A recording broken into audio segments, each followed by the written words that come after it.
चलो विद्यार्थी मित्रों, दाखला नंबर स्वाध्याय 11.1 प्रकरण 11 पृष्ठफળ અને ઘનફળ અને સ્વાધ્યાય 11.1 અને દાખલા નંબર 6 એની અંદર મિત્રો આપણે દાખલા નંબર 7 દાખલા નંબર આપણે જોશું 7. તો મિત્રો પ્રકરણ 7 માં દાખલા નંબર 7 ની અંદર આપણે એક રકમ વાંચીએ તો એક જોકર એટલે કે વિદૂષકની ટોપી લંબરૂપીય શંકુ આકારની છે.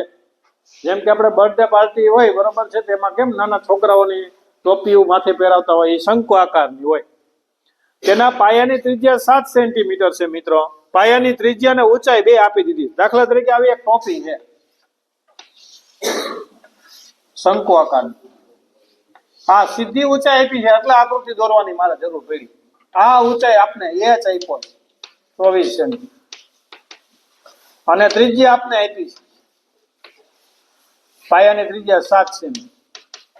તો તિર્યક જ જોઈએ છે આપણે. આ ત્રિજ્યા તિર્યક એટલે ત્રાસી, તિર્યક ઊંચાઈ એટલે કે l એ નથી તો એ પેલા મેળવવી પડશે.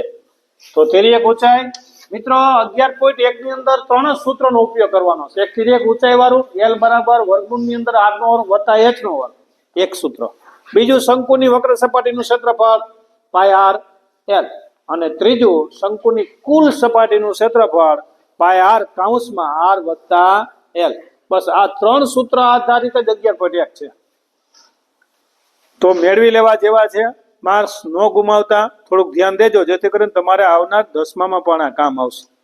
તો l નો વર્ગ બરાબર વર્ગમૂળની અંદર r નો વર્ગ વત્તા h નો વર્ગ.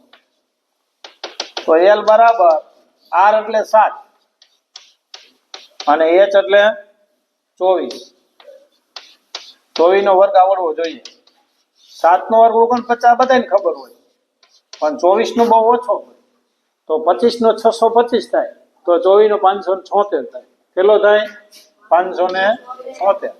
અને આ બે નો સરવાળો કરો મિત્રો 625. તો 625 કોનો વર્ગ છે? તો કે 25 નો. તો l બરાબર 25 સેમી. લ્યો આ આપણે મેળવવાનું એક હતું એ મળી. સેમી હોય તો સેમી લખવું, મીટર હોય તો મીટર લખવું. વારંવાર હું કહું તમને. હવે શંકુની વક્ર સપાટીનું ક્ષેત્રફળ મેળવી લઈએ.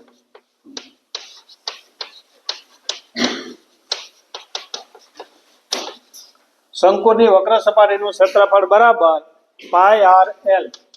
પાય r l. પાયની જગ્યાએ કાંઈ નહીં તો 22/7. r 7 centimetre, l 25 semi. 7 7 કર 22 × 25. 22 × 110 0 વધી પડી 11. 22 × 44 અને 44 × 11 550. સેમી હોય તો સેમી વર્ગ, મીટર હોય તો મીટર વર્ગ. આ એક ટોપીનું થયું ક્ષેત્રફળ. આવી કેટલી ટોપી બનાવીશ? 10 ટોપી. જો કીધું 10 ટોપી બનાવતા વપરાતા કાગળનું ક્ષેત્રફળ. તો એક ટોપી બનાવતા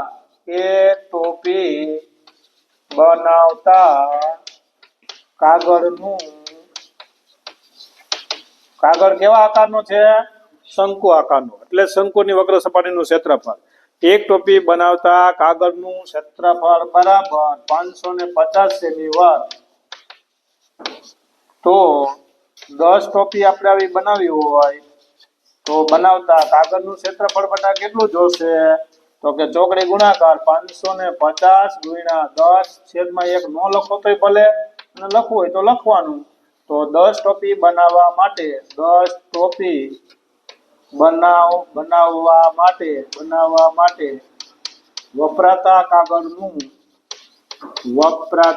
કાગળનું ક્ષેત્રફળ બરાબર જોઈ લખું 550 × 10 એટલે 5500 પૂરા 5500 સેમી વર્ગ થશે.